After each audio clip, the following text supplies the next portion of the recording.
Thank you for joining us for The Drive Back, the movie podcast where, of course, we imitate our favorite thing to do after a movie, which is to talk about it on the ride home. I'm Garrett, and as always, I'm joined by my good friend and co-host, Adrian. Here I am. And today, we have another franchise fever, which is where we do what, Adrian? Franchise Fever, we are going to pick a franchise which we classify as a series of films with 3 or more installments into it. And we go ahead and we review every single one of them so we can kind of figure out which ones are the best out of the bunch and which ones are pretty clearly the worst sometimes out of the bunch.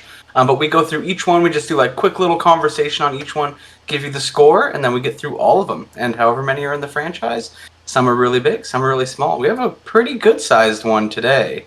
Yeah, it's actually our biggest one yet. We're beating out Fast and Furious by one movie.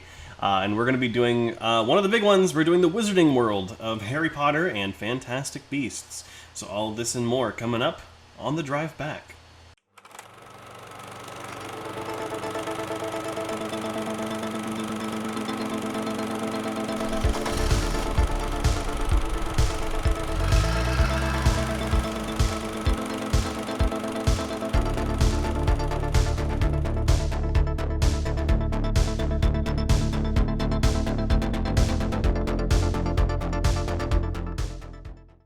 Alrighty, so as we said, Harry Potter, the Wizarding World, Fantastic Beasts. What's your kind of experience with this world? Were you a fan before the movies, or is it the movies that got you into it? What's your history with it? I read the books in elementary school, and kind of as they came out, I could not tell you, like, I can't recite them word for word or anything, but I did go to pretty much every midnight premiere of these Harry Potter films. Wow. I dressed up. The people I was hanging out with at the time were super into it. It was crazy. So I definitely, the original 8, big fan of them. I think they're all pretty good movies. Some are extremely good. And then Fantastic Beasts, I was skeptical from the beginning just because I know that the source material is like 100 pages of a journal, and they're stretching it out into 5 movies. So I was a little more skeptical. But I still enjoy the concept, and I enjoy getting to visit the Wizarding World again, so I'm all for it. Gotcha. Yeah, I mean, I read the first 4 as a kid. I kind of lost interest right around the time the 5th book came out, and the movies as well. I mean, I always watched the movies because the movies were always more. I was always more of a movie person than a book person, and I started rereading the books again, and because of that, started watching the movies, and that's why I suggested we should do this as our next franchise. But yeah, I mean, I love the world. I don't know about you, but I'm a Ravenclaw all the way. I'm pretty sure I got Hufflepuff the last time I did it. Most people I know get Hufflepuff, which, I mean, I guess they're good friends to have yourself surrounded by. But let's go ahead and dive right in. We got 10 movies to get through, so let's go ahead and kick it off. The first film is Harry Potter and the Sorcerer's Stone. Released in 2001, it was directed by Chris Columbus and stars Daniel Radcliffe, Emma Watson, and Rupert Grint. An orphaned boy enrolls in the School of Wizardry, where he learns the truth about himself, his family, and the terrible evil that haunts the world. It was nominated for 3 Oscars, including Best Art Direction, Best Costume Design, and Best Original Score. Which is, the score one especially, is so incredibly, just totally earned. Harry Potter has one of the best scores ever. So yeah, absolutely. Yeah, give it to John Williams. But let's get some thoughts on the first film.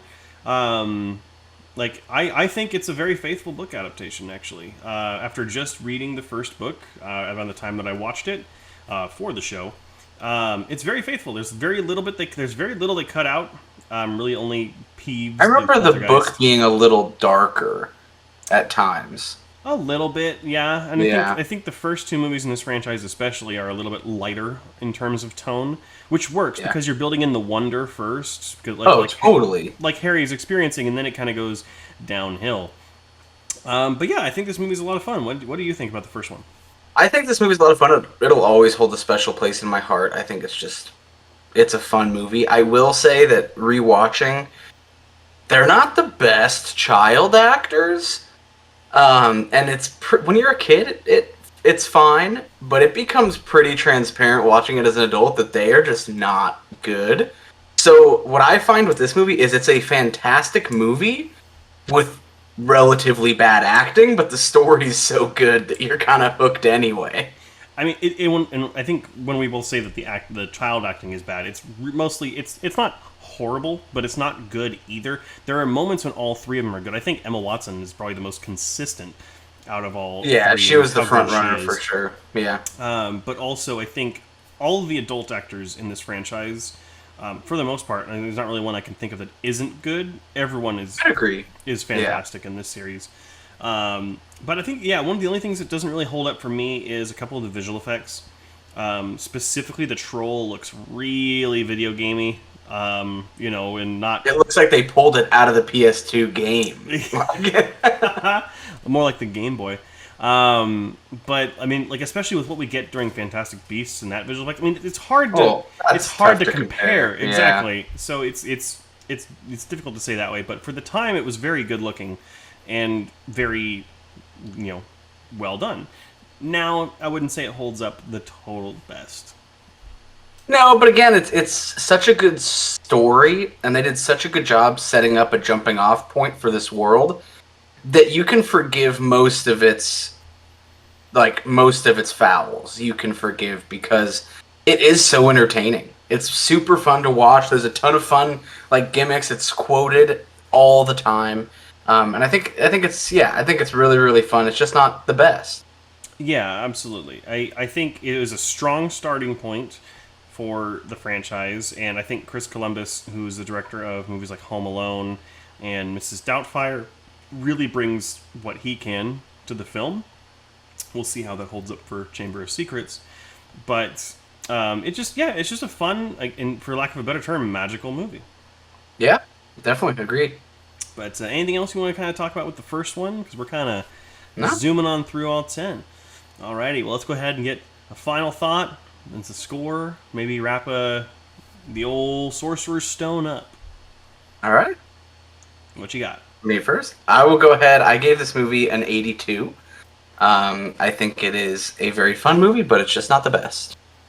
Gotcha. I'm right along the same lines. I gave it a 78. I think a strong starting point. My official final thoughts. It's a fun, faithful book adaptation that has a wonderful cast and world. Its effects may be dated now, and its child actors may be inconsistent, but much of the magic still remains. And I think that really sums it up. So, nice. Let's go ahead and move on to the second film in the franchise, which is Harry Potter and the Chamber of Secrets. Released a year later in 2002, it was again directed by Chris Columbus and stars the main three. In his second year at Hogwarts, Harry Potter and his friends witness an ancient prophecy coming true as a mysterious presence stalks the halls of the school, leaving its victims paralyzed. I will say for the longest time, this was my least favorite of the whole franchise. Purely because I have a crippling arachnophobia, and nice. There's a sequence with Aragog, the giant spider, in the forest, and I hate it to this day. Interesting. The only reason I Makes hate that sense. sequence. But I think, again, with this film, I don't think it quite nails the severity of the story, I guess. No, the book is much, much more intense. Yeah, which I was hoping for. And again, while the cast still remains good, the world building still remains good, it's just, I think it started to miss the tone on this one. And that'll change with later films. Yeah. But I think, again, it started to get darker. It started to get more of an action movie. Like the chase sequence in the caves with the basilisk is fantastic. And that entire chamber is amazing. I loved, even as a kid, I loved how the door opens with the snake going around. Like, it's just such it's so fantastical to watch. And that whole sequence is incredible. And there's so much stuff that also, doesn't add up in that scene. Yeah. I mean, I don't want to spoil too much, but it's just this stuff where you're as an adult, you're we couldn't have done that 10 minutes ago? Why did we have to do all this? Exactly. There's a lot of plot convenience with these movies and the books too. I mean, yeah, which is fine. The book explains it a little better, but I do think the movie, it does a good job of telling the story, but I completely agree that I don't think it nails the tone. Yeah. I think you don't really feel the weight that you do reading the books, and I think I had to knock it a little bit just because I feel they missed that.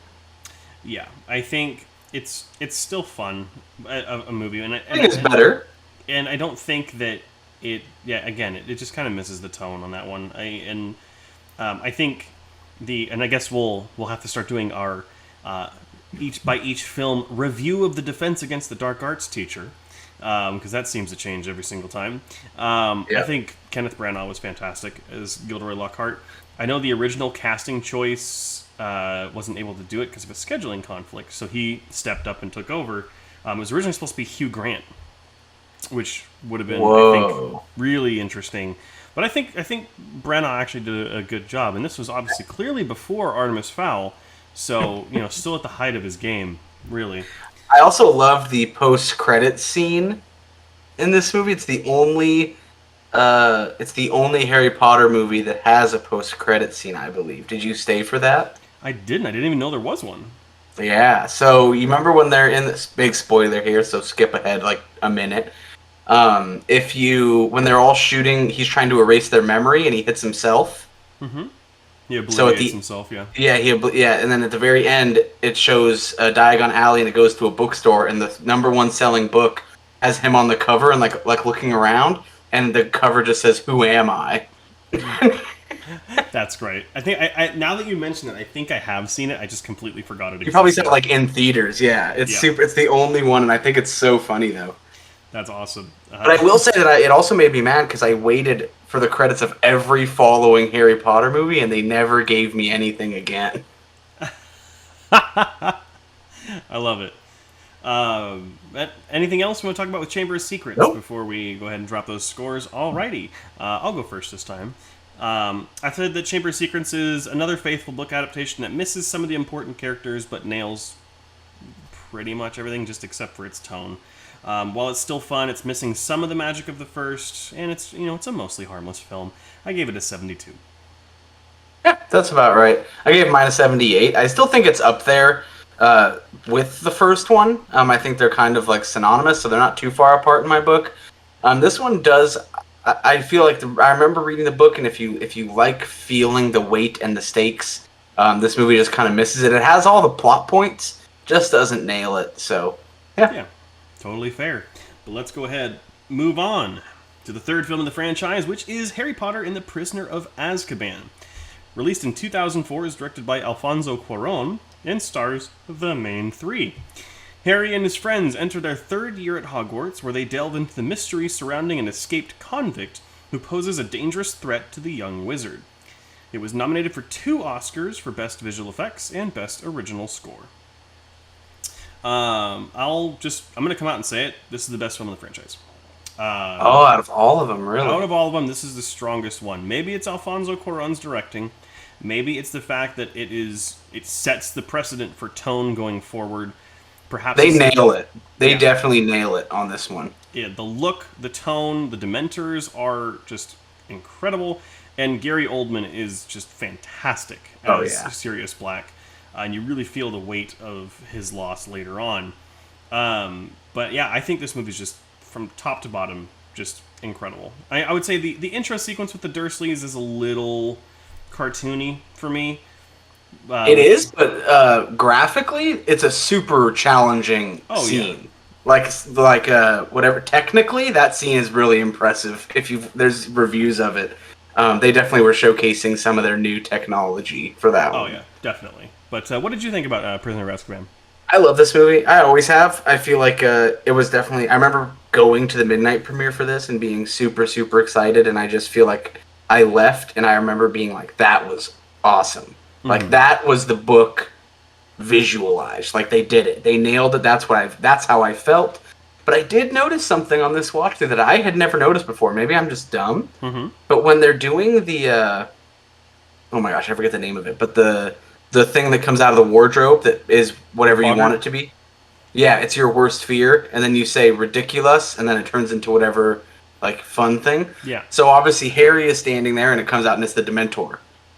And then Professor Lupin jumps in front, and before he turns it into a balloon, it turns into a full moon. Yeah. Which is his worst fear.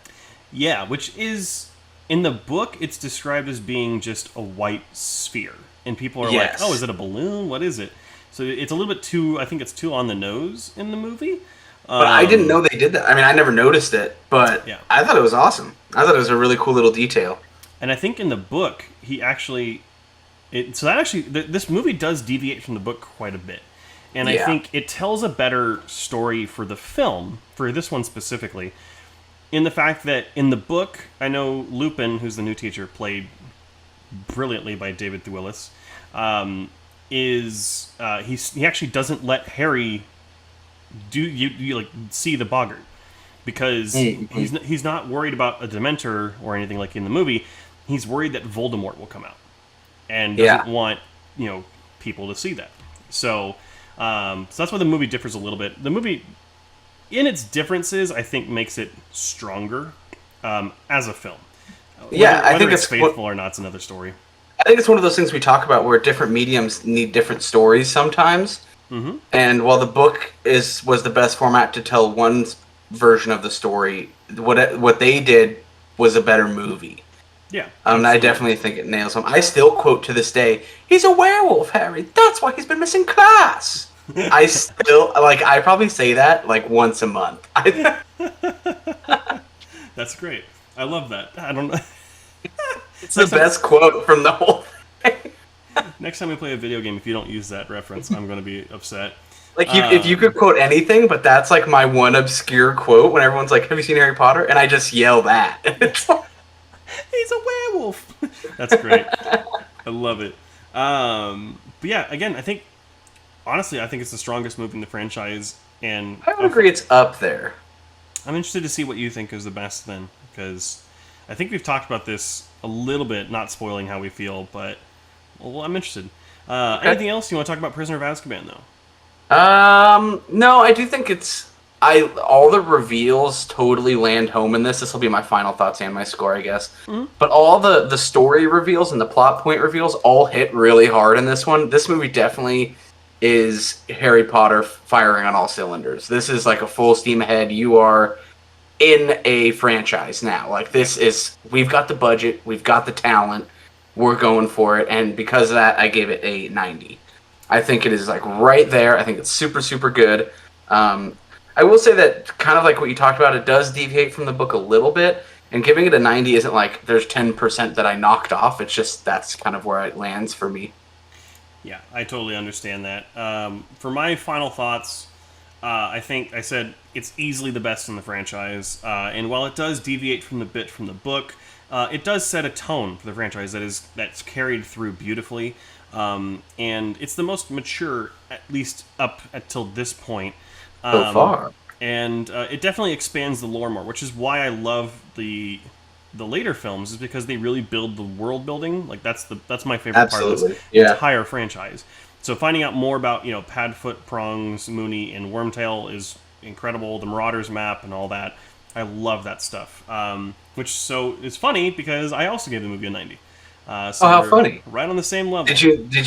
Are you aware of the Easter egg that on the Marauders map there's two people having sex in a closet? It's been officially described as two people making out, but well, tell you, one of those feet gets lifted up every once in a while, and who knows what's going on. Apparently, the director left it in because he thought it would be a funny thing for parents to see. Yeah, and I was like, okay, I like that. All right, Alfonso, you've got me. Well, I think the visual effects director the visual effects person put it in, and they were like, and then Alfonso saw it and was like, all right. I love it. Pass the vibe check. Students were doing all sorts of crazy stuff at Hogwarts. Oh, yeah. But they're magical. Speaking of all that tension, let's talk about the fourth film in the franchise, which is Harry Potter and the Goblet of Fire. Released in 2005, it was directed by Mike Newell and stars Daniel Radcliffe, Emma Watson, and Rupert Grint, the main three. Shocker. And now in his fourth year at Hogwarts, Harry Potter finds himself competing in a tournament between rival schools of magic, but is distracted by recurring nightmares. It was nominated for one Oscar for Best Art Direction. So what are your initial thoughts for Goblet of Fire? Right off the bat, I think this one is right on par with Prisoner of Azkaban. Not in terms of how much it nails anything, I just think the concept for this book and this movie are so cool. I love the idea of like an Olympic Games for wizards. Like I just feel like that is such a neat thing. I loved every bit of it. I do think there's interesting ways, like plot devices, what they use to make things happen in the movie that don't really line up. But the little dragons. Like, how do you not like the little? I wanted little dragons so bad. I think they had those like McDonald's toys or something, and you could get little dragons. Those were pretty sweet. Like, I just loved the creativity behind the games was just the Triwizard Tournament as a whole it was awesome to me. So it's on par because I loved the concept of this one so much. Gotcha. I would agree. I agree. I like the Triwizard Tournament. I think it's a very unique thing in the Harry Potter world. We don't see anything like that again. And it's the first time we see other schools of magic besides Hogwarts, at least till we hear about Ilvermorny in Fantastic Beasts. Yeah. But you have the Triwizard Tournament. You have the climactic battle at the end where Voldemort fully returns, and you have the awesome Quidditch World Cup sequence in the beginning. World building. It's got a ton of world building stuff in this one. Yeah, and I think besides those 3 moments, though, I think this is a really weak film. I hate the teenage drama in this movie, like all the cringy stuff going on with the ball. Well, you just don't like cringy stuff. I hate cringe. You can't. So that's why. I mean, to me, that's normal teenagers going through awkward puberty. I feel like they nailed it. But I feel like there's ways that you can do that in a way that is like smart and funny and like included well. It's a little heavy-handed in this one, and I didn't really enjoy it. That's fair. But and then I feel like there's a lot of, Harry Potter's always like the outcast part during everything. Like, he tells people, no, I did not put my name in the goblet. I did not hit her. I did not. It's not true. I did not. But like no one believes him, and he's like, no, I've saved this school 3 times already. Why won't you believe me and say literally? I don't remember which film it is. I don't know if it's this one or if it's one of the later ones where they're talking to McGonagall, and McGonagall's like, why is it when something happens it's always you 3? And they're like, we're trying to figure that out ourselves. Like, it's kind of a little poking fun at itself. Like, yeah. I don't know why more students don't understand. He just wants a normal year. He just wants to go to school. There are a couple of things that I really want to talk about. One is the scene with Cedric Diggory. Mm-hmm. That's my boy! Incredible scene. Oh, great, yeah. Yeah. Amazingly emotional scene. It's so crazy. The other thing is that this is the first introduction of like a main Asian character, and J.K. Rowling decided to name her Cho Chang. That's just a fun fact. Seems like you could have gone with anything else. Yeah, like Penelope, like Wilson, Emily, or something. Yeah, literally any name. His name's Harry. Why does she have to be Cho Chang? We don't really want to talk about J.K. Rowling being inclusive, So that's true. I guess that doesn't line up. I mean, unless it's Grindelwald and Dumbledore's escapades in the bedroom, she just doesn't want anything else to do with anything. Yeah, so. Exactly. But I think the whole the whole teenage years, I feel like I maybe liked that more because I feel like teenage is cringy. Mm-hmm. Like it is, and you say awkward things, and you look awkward, and you do awkward. Like it's just everything's awkward. And so I think maybe I just more was like, oh, I get it. This is the puberty movie. I also really, really detest and despise the dynamic between Harry and Ron in this movie. They've had 3 solid years of friendship. It's like all of a sudden you just abandon that. Like it feels really forced to try and create rushed plot point, conflict. And maybe it's better in the book. Maybe it's more explained in the book. I haven't read the. I don't remember. It's been so long. on the 3rd one, but it just feels really just tacked on. It just doesn't feel right. So, yeah, I don't remember how the book goes. This is where I haven't reread those or from here on. Besides the first time that I read them a long time ago, so I don't really remember. Yeah. But I mean, I think I just really liked all the I loved the idea of the maze. I think such a neat concept that the maze always shifts, and that I just love the challenges and how breathing underwater, everyone had to figure out their own way to be able to survive that. And the sacrifices, and I just thought it was cool. I really like it. Yeah, all right. Well, is that your final thoughts? My final thoughts is that, and I gave it a 90. I think based on pure fun factor, it is equivalent. And if 3 is great, this is that level of fun. Not necessarily a great movie, but it's just that much fun to me. Gotcha. As far as my final thoughts, I think while it continues to expand the awesome world and the world building is clearly on display, it just doesn't really seem to go anywhere besides the major, like the Triwizard Tournament, the final battle, and the beginning. Everything else just feels meandering and is like almost like they're padding for time. And I think that it's still fun, but what I would say is it's unfortunately essential. is the best way I can describe it. So that being said, I gave Goblet of Fire a 59. Okay. I like also when Hermione goes, "I'm an owl." Adrian Quintana, the master of obscure dialogue references. Alrighty, moving on, we have the 5th film in the franchise, which is Harry Potter and the Order of the Phoenix. Released in 2007, it was directed by David Yates, the person who takes over the franchise from this point forward, and stars the main 3. With Lord Voldemort's return being scoffed at, Harry Potter and Dumbledore find themselves targeted by the wizard authorities as an authoritarian bureaucrat slowly seizes power of Hogwarts. And let's go ahead and get the elephant out of the room. Umbridge is incredible as a villain. Oh, awesome. Yeah. Among the best movie villains of all time, and in my opinion. She's just yeah, so I would agree, actually. It's crazy. And with this movie, I like this movie better than the 4th one. I didn't used to. But when it came to the world building and the story that was being presented, this one started to ratchet up the stakes.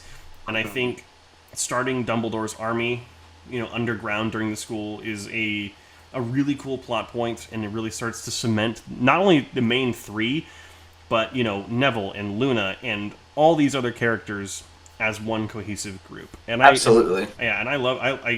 I don't think this is, again, I don't think it's a very strong movie in the franchise, but it's a good one.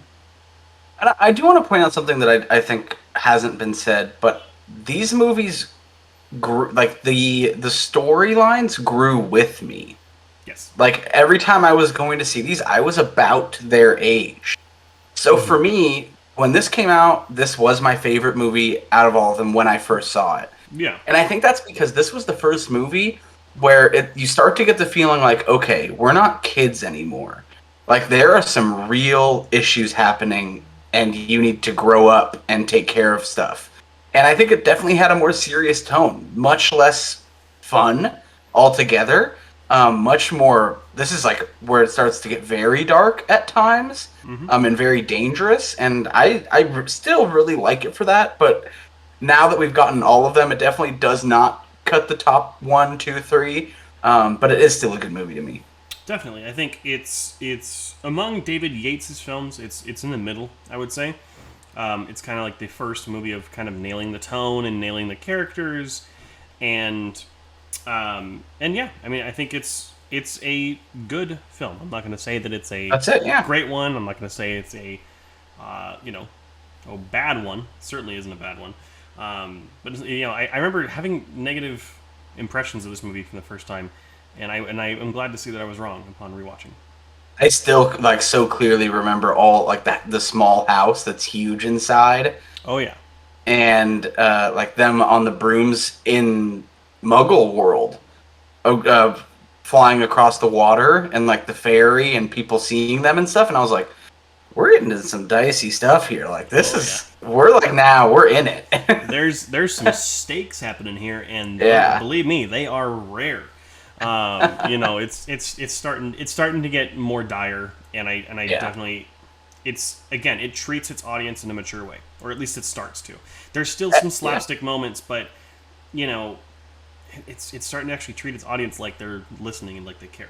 So, and I think that's because we were at that point. The franchise grew with us. So when at this point we were 16, 17, no, 14 or 15 for me. And it was I'm starting to take movies more seriously. I want to go see a good movie now. And I want to see something serious, and I want to be shown something. And they did. They definitely delivered. Yeah. Absolutely, and I think the other thing that shines through with these ones too, especially at this point on, is the acting is awesome from pretty much everyone. I mean, I would Yeah, say they definitely got it. the main three especially get better as the movies go on, but this is the first one where I really noticed. I was like, wow, okay, they're starting to go. They know the characters, they get it. Especially Luna. Luna's just, I guess, as a Ravenclaw, I gotta love Luna, Oh my but gosh. you know, she's just hilarious. I love her. I think people are going to start using their Harry Potter houses, like their horoscope or their sign. They're going to be like, as you should. "Oh, sorry, I dented your car. I'm a Ravenclaw." Well, I mean, Harry Potter houses have more merit than any kind of, you know. That's true. There might be more Sign. to that. Yeah. There's more to that than Sorry, I'm a personality. Slytherin. I had to stab you. Your Honor, he clearly killed the client. He's a member of Slytherin House. He's guilty. If you look at my Harry Potter page right here, it says that I am a Slytherin. And that... Can you imagine showing that to a judge? Like, I've used dating websites before, and they're like, oh, how important is an astrological sign in your match?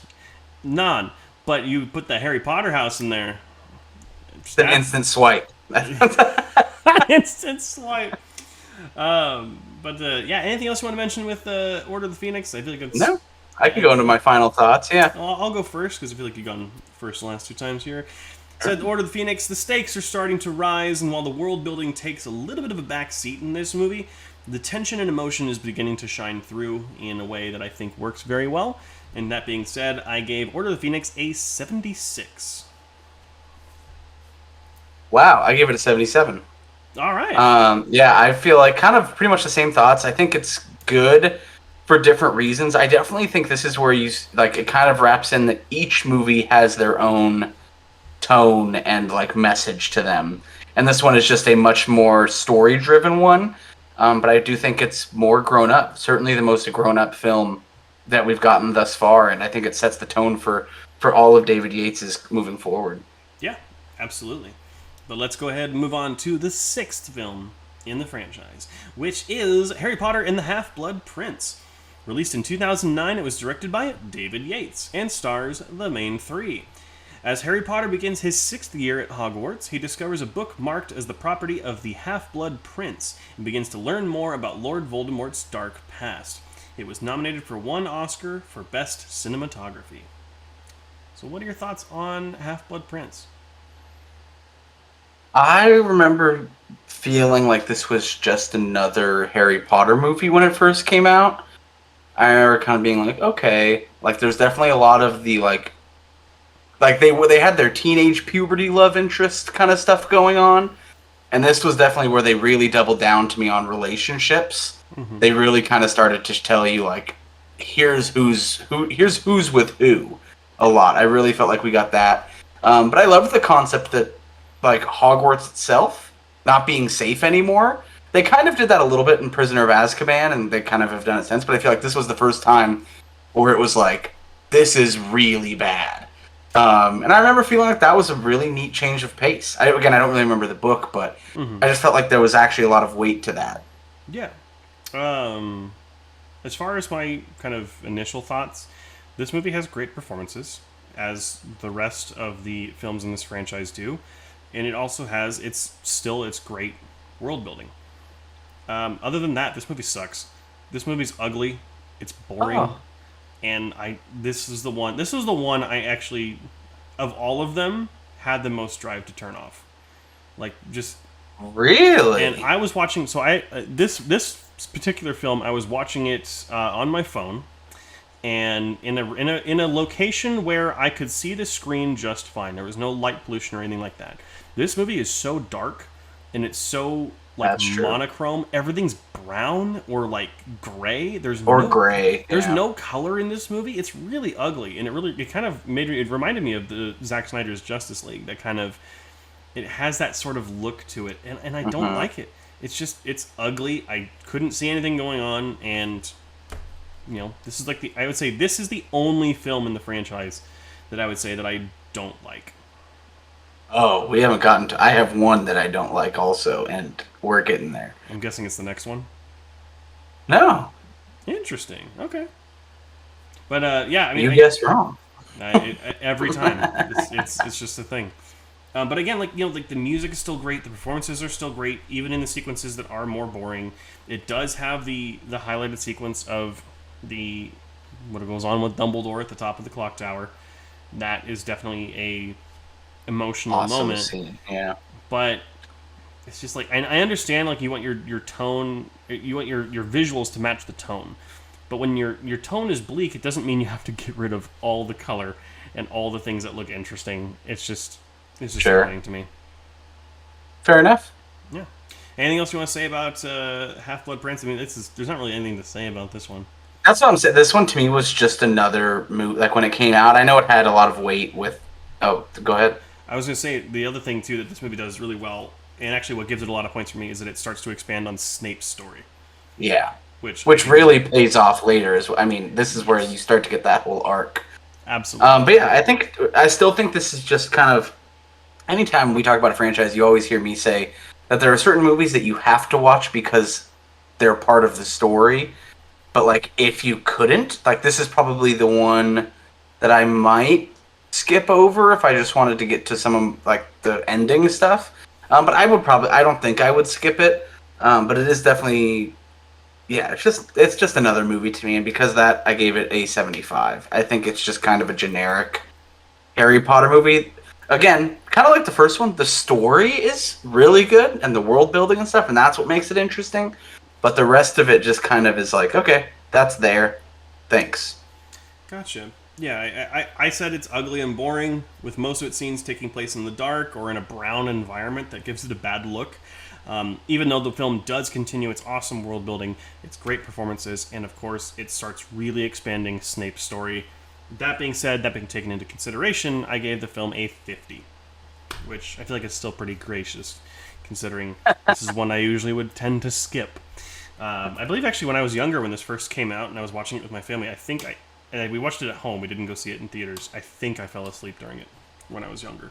Wow. But anyhow, more on that story later, I guess. Moving on to the 7th film in the franchise, which is Harry Potter and the Deathly Hallows Part 1.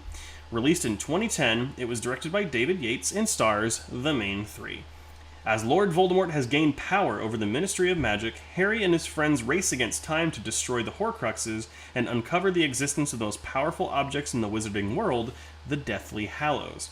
It was nominated for 2 Oscars, including Best Visual Effects and Best Art Direction.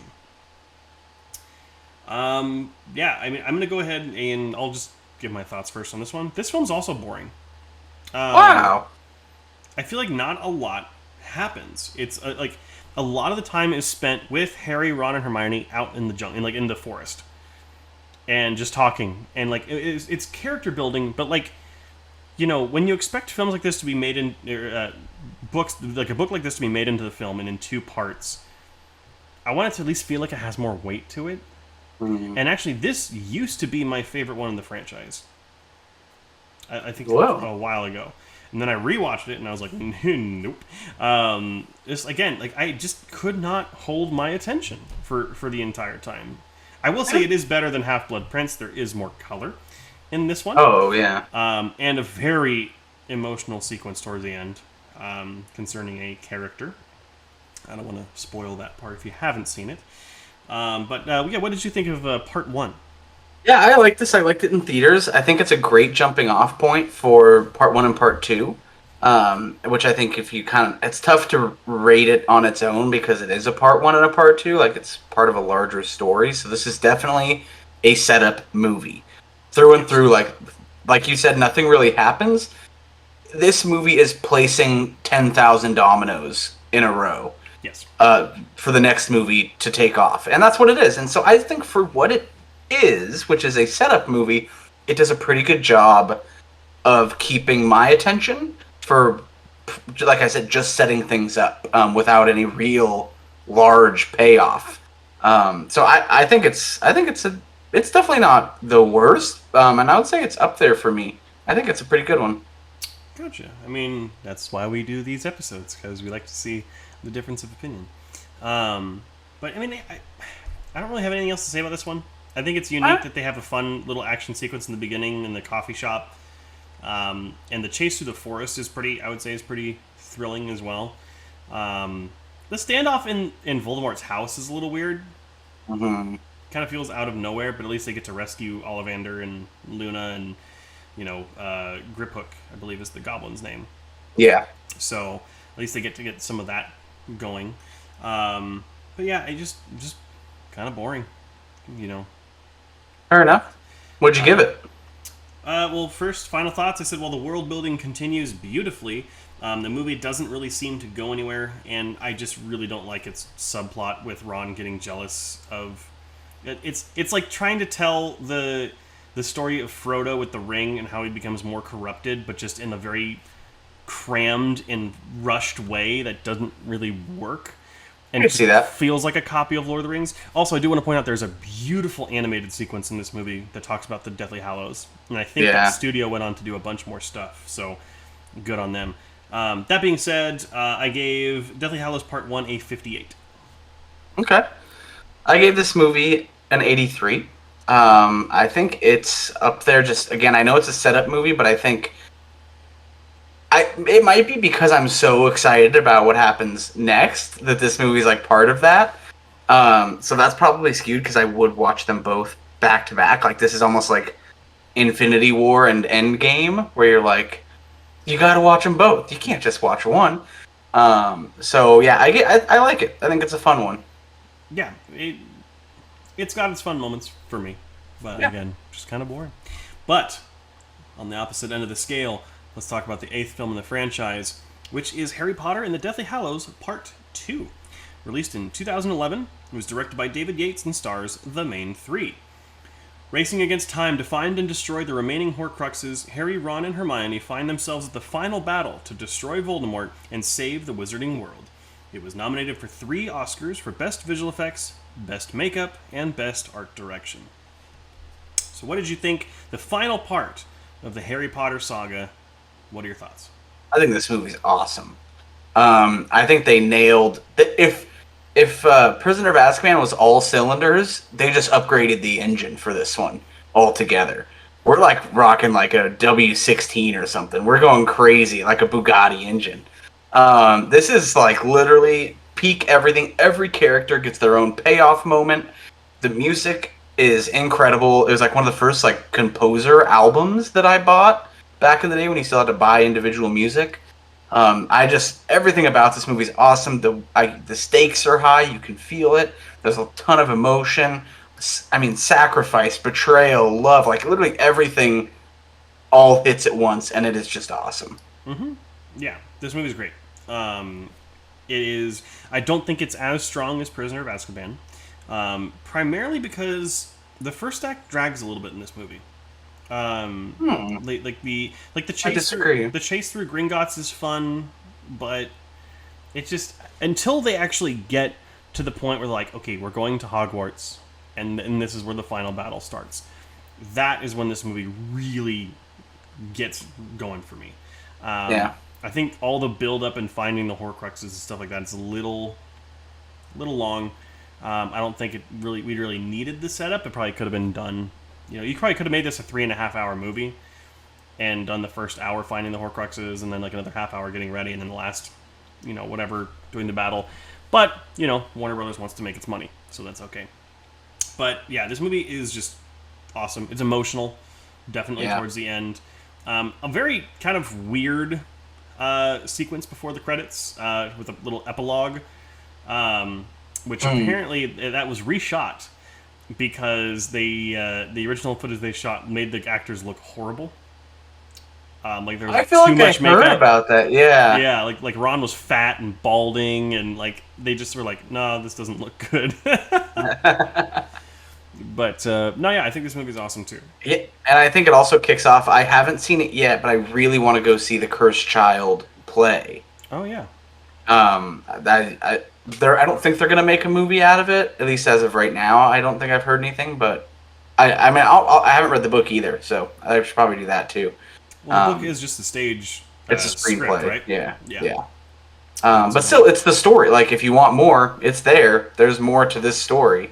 But I think like the courtyard battle scene in slow motion is like peak cinematography. Like that whole shot is absolutely incredible to me. It's it has like so much going on screen that it was like it's like an Avengers Marvel like big scene before those happened. Oh yeah. It's just like such a monumentous moment in the movie that it's I watch just that scene sometimes to this day. Yeah. It's so good. That one and the Endgame kind of battle sequence, I watch those two quite a lot. Yeah, That's how you do a awesome. climactic final battle. Yeah. So, and like, you know, the great moments when, you know, when Neville stands up to Voldemort and, you know, the final battle. What was that? And he kills Snake. Oh yeah, that was with the sword, and you're like, oh, oh. Way to go, Neville! Yeah, like. But again, that's what I was saying. Something. Like every character gets that payoff in some way. Like they all went through their own arcs, even though they were subplots. They all hit. Yeah, it really does. It sticks to landing. I think that's the great part. Yeah. But kind of wrapping it up, my final thoughts for Hallows Part 2. I said it's an emotional, thrilling, and poignant climax that hits all of the right notes and only stumbles on its pacing in the first act. That being said, I gave it an 88. Nice. I guess my final thoughts. This is the Bugatti of Harry Potter. This is you can write that down. That's my official rating. Deathly Hallows Part 2 is the Bugatti of Wizard. This is the Wizard's Bugatti. But I think this movie just hits everything all at once. Literally every heartstring, every thought string, like literally everything is touched upon in this movie, and it all winds up and perfectly packaged and given to me as a birthday present, and it's amazing. And because of that, I gave it a 97. Wow. All right. I love this movie. Fantastic. Yeah. Alrighty. Well, we got 2 films left in the franchise, and this is where we take a right turn in terms of timeline, in terms of story, and characters. The 9th film in the franchise is Fantastic Beasts and Where to Find Them. Released in 2016, it was directed by David Yates and stars Eddie Redmayne, Catherine Waterston, and Colin Farrell. The film follows the adventures of Newt Scamander as he travels to New York City 70 years before Harry Potter reads his book in school. It did win an Oscar for costume design and was nominated for Best Production Design. But I'll just go ahead and say I think this movie's fun. I think it's got some great world building. I think it starts to show the American wizarding world. I think it's really interesting that they chose to go this kind of anti-nomad sentiment in America, and it really kind of feels like a parallel for like interracial marriage and stuff at the time, which just feels like J.K. Rowling was actually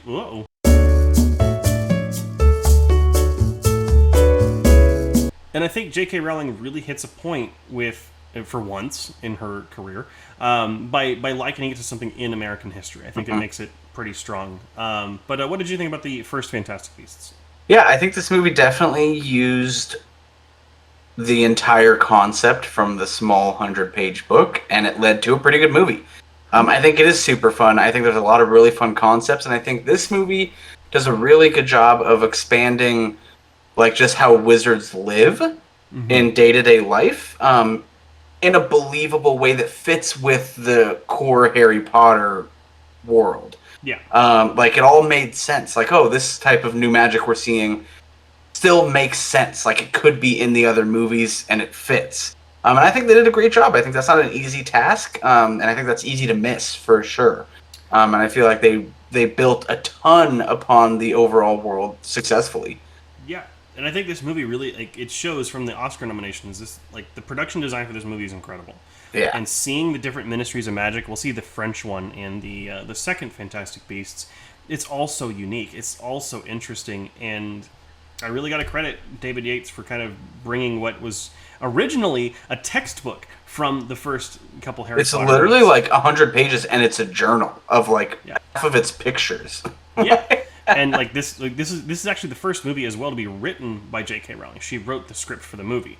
I didn't know that. It does show a little bit. There's a couple of weird moments here and there, and you can tell that it's not quite written at the same level as a normal film. But it's still a fun movie. I think Eddie Redmayne is fantastic. Oh, perfect cast, in playing someone who I'm pretty sure, I don't think anyone's confirmed it, but I'm pretty sure he's on the spectrum. Oh, I don't know. Which, if he is, I think he plays it beautifully and kind of shows that no matter who you are, you can be an important aspect of any story. Sure. Yeah, I just think it's a super fun movie, great music, a lot of sense of wonder as well, and I just love I forget the actor's name who plays the American Nomad. I don't have the name here, unfortunately. I think he's just hilarious. His name too. Dan Fogler is the actor. There you go. He's a lot of fun, and he's a great perspective to have in this as a nomad or as a muggle, as Harry Potter fans would call him. But anything else you want to talk about with Fantastic Beasts? No, I'll give my final thoughts. I think this movie does an awesome job of world building, which I'm always a fan of. But the important thing that I already said is that it does it in a credible way, where I believe the expansiveness. I believe that every trick you show me in this falls into the world of Harry Potter. It makes sense. Some of the ways they used to travel definitely seem like precursors to how people traveled about in the later movies, or at least chronological later movies. And I think it's all around just a fun movie. It's got a lot of really neat visuals, a lot of really good acting, and it's just pretty fun all the way around. So I gave it a 73. Alrighty. We're actually pretty close. I gave the movie a 72. I think that it's a fun, different romp in the Wizarding world that doesn't really seem to have an impact on the world, which is what kind of lost some points for me. But it doesn't really manage to rise above being a fun add-on for the franchise as well. I do think we could have benefited from more time in the U.S. Wizarding world, and I didn't like the story about the Salemers. I think it's just kind of weird. Oh yeah.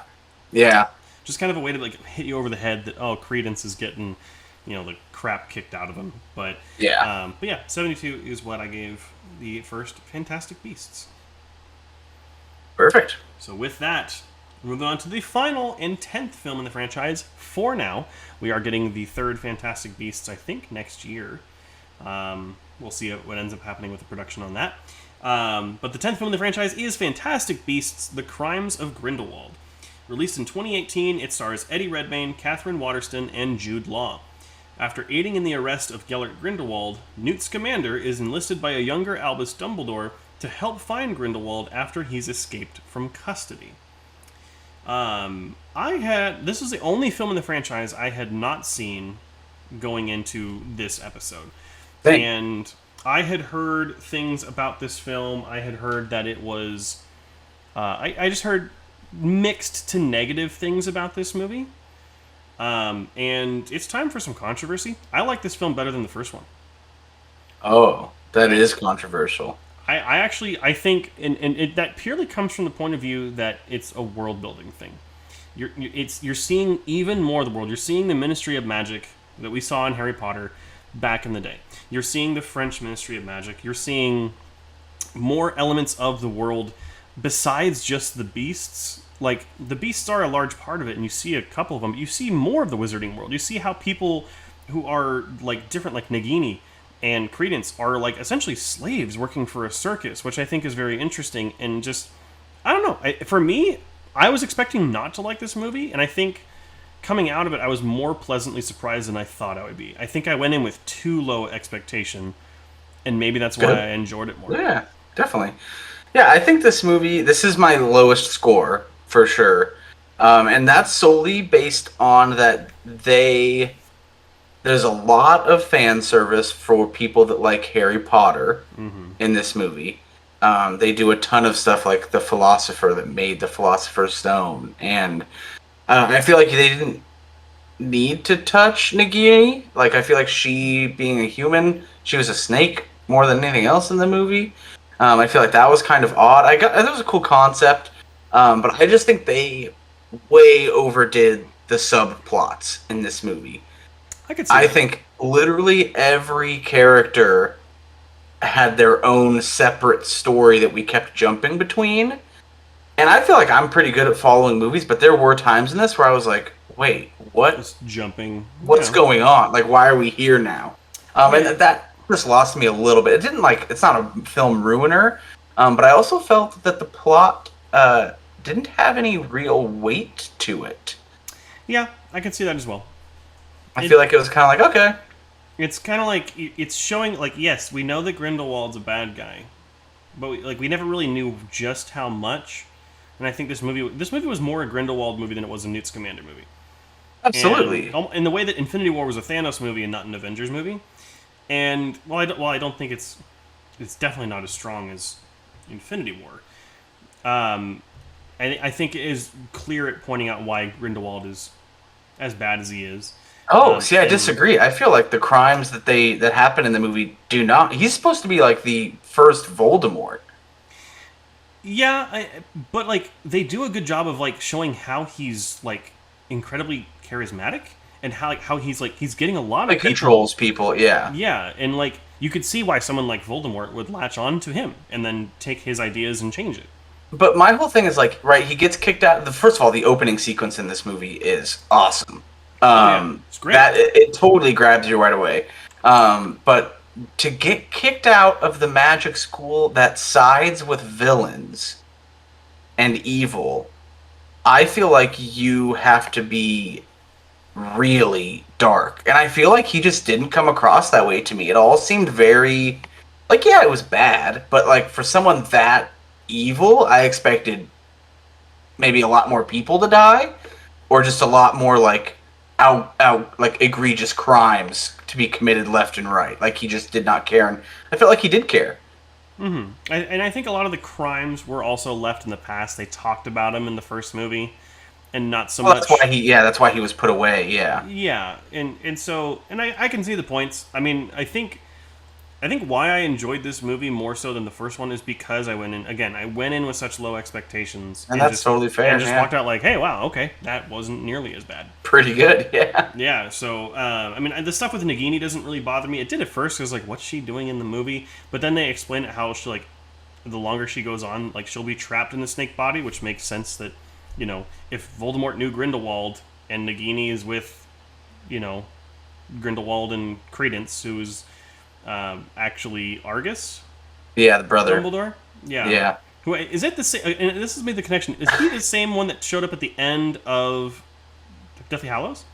Yes. At least from my understanding. Interesting. Okay, that actually kind of makes it. It was a big reveal at the better, end. yeah. Yeah, the little stinger. But then there's also the whole like Dumbledore and Grindelwald touching wands. There's like a lot of talk about that in the movie, Oh, and yeah. like how they like there was definitely tension, but it's almost like I wish the movie would have just come out and owned it, and I feel like they just kept teasing it, and it's like I'm fine if that's the story, just commit to it. Yeah. I feel like they danced around it so much. I think it. As we go on, it becomes more and more acceptable as it shouldn't. It shouldn't be, but well, let me rephrase. It should obviously be more acceptable to have characters like that.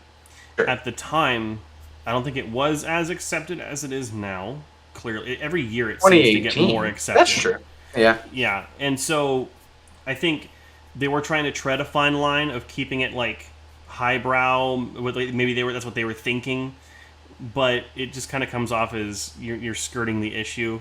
Like just say that they were lovers. It Like, felt like it yeah. ended up coming across feeling like a fake plot point to me because they never just owned it. So it was like, why are we talking about this so much unless you're going to actually just tell us Yeah. that something happened? The other thing I will say that one thing I didn't like about this movie was all the fake outs regarding the like who Credence was. Like especially the Yeah. sequence in the tomb where they're like, "I need to kill you. You're not the person I think you are. What's going on?" And it's just get to the point, right? Like Totally. that kind of felt a little bit patty for time, but And then you I know. also felt like the whole thing of like 50 First or like a racing Dan. What is his name? You just said it. Dan Fogler. His memory, so that she could get him to look like making him fall in love with her blindly. I feel like that was kind of a weird plot point as well. Yeah, but I think they do set up how much she cares about him in the first movie, and it does. But why lead didn't they to- just go to the UK where it is legal to do that? Like they didn't have to do it. She does. there? They do bring that up in the film. Oh, When they're outside, she's like, "Why don't we just stay here? It's okay here." they do. Maybe I missed that line then. Fair enough. But I will say it does lead to I would say actually a pretty great emotional moment when she leaves him and joins Grindelwald. Yeah. Which I wasn't expecting. I thought she was just a good person, but maybe she's doing it for the good reasons. But let's go ahead and wrap this up. Anything else you want to say about Fantastic Beasts number 2 before I get my thoughts and score? I definitely think I'm invested in the Fantastic Beasts. I didn't see Crimes of Grindelwald in theaters, I didn't. No, this was my first time watching it. And I feel like that's kind of how I feel about the franchise, the specific story arc. Like, I'll watch them if it's convenient for me. I don't feel like I'm gonna run out and be like, I gotta go, like I have to see it right now. It just doesn't have the same weight as Harry Potter did. And that's okay. I think Harry Potter is a pretty monumental thing to stand up against, and I think Fantastic Beasts is doing a pretty good job of continuing the world. I think it is standing on its own. A different stance, but it's there. And so with all that said, I gave Fantastic Beasts: The Crimes of Grindelwald a 69. Nice. I when I say that I like this film more than the first one, it's not by a terrible amount. And what I mean by that, I gave it a 74. Only 2 points higher than the first one. I think I think it's a little bit deeper. It plays more on the actual human characters than it does the beasts, which I like. It does have some subplot issues and pacing issues. It does drag a little bit, and there is that whole wasted tomb moment. Like, you're not who I say you are. Oh, no. But I still think at the end of the day, I love seeing more of the world. I love seeing more of the characters, and I am now more excited that Mads Mikkelsen is going to be playing Grindelwald in the next film, taking over for Johnny Depp. Which, Mads Mikkelsen is good in everything. Yeah, I'm still bummed he's out, though. No, I am too, and I would have liked. I mean, I want to see him work in it. I want to see his presence on the screen again. I love Johnny Depp. It just sucks because like Grindelwald is supposed to be the Thanos of this like the main villain, and that'd literally be like if they were like, oh, well, we did Infinity War, but we recast Josh Brolin. And we recast Thanos in Endgame, and he's now someone else. What I would think would be interesting, and I would love to see them go about it this way, is in the first movie, Grindelwald is Colin Farrell. And then, he loses the spell and becomes Johnny Depp. I think starting the third one off with him being and just becoming, they digitally do Johnny Depp's face, and then he casts the spell and it goes away and it's Mad Mikkelsen, and he's like, finally I can be myself kind of a thing. I think that would be... Oh, to do it again. That'd be interesting. Because he's so trying to hide who he actually is and all that. Or we could just James Bond it and he's just a different character, a different actor every single time. It's actually Blofeld. But that is going to bring us to an end for our largest franchise fever yet. We are going to have another one coming up that's going to be even longer, so stay tuned for that. But, Adrian, for all the people watching and listening... I haven't really seen our follower count go up. How can they do that? How can they help us out? That's a very good question. I don't know. I'm just kidding. I have all the answers. You can follow us at the Drive Back Podcast pretty much anywhere. If you are watching us and seeing our beautiful faces right now, go ahead and subscribe here on YouTube. Hit the like button. Smash that little bell and hit all notifications so you actually get notified. We release every episode on YouTube in video format, as well as exclusive videos for things that don't necessarily need a full episode. Maybe it's just a quick review or a quick no-spoiler review on something. Those can be found here exclusively, so make sure to subscribe. If you are listening to our beautiful voices through Spotify, Apple Podcasts, Stitcher, whatever podcast app you're using, just go ahead and make sure to subscribe. We have new episodes coming out every Monday. Bunch of different episode types. We watch a ton of movies. It's actually pretty crazy how many we watch. And then if you want to be updated through your actual social media feed, Instagram is the best place to follow us. We post a post anytime that we have a new episode, so you can actually see what the episode is before you jump over to Apple or Stitcher, wherever you watch or listen. So go ahead and follow us there. Make sure to comment if you did watch the movies that we watched. If you liked them, if you didn't, just throw a comment and we'll comment back. We'll give you a little heart and we'll say thank you for your opinion. Who knows if we'll agree or not, but we thank you for it. Absolutely. It's film. It's art. Have an opinion. Make it different from ours. That's always what's nice about it. But other than that, thank you for watching. Thank you for listening. We've got another good episode next week. We're heading to Barsoom. If you get that reference, it's going to be an interesting one. So we'll see you guys next time. Thank you so much for watching. We'll see you guys next time on The Drive Back. Thank you for listening to this episode of The Drive Back. Make sure to be on the lookout for new episodes every Monday, and make sure to follow us on social media.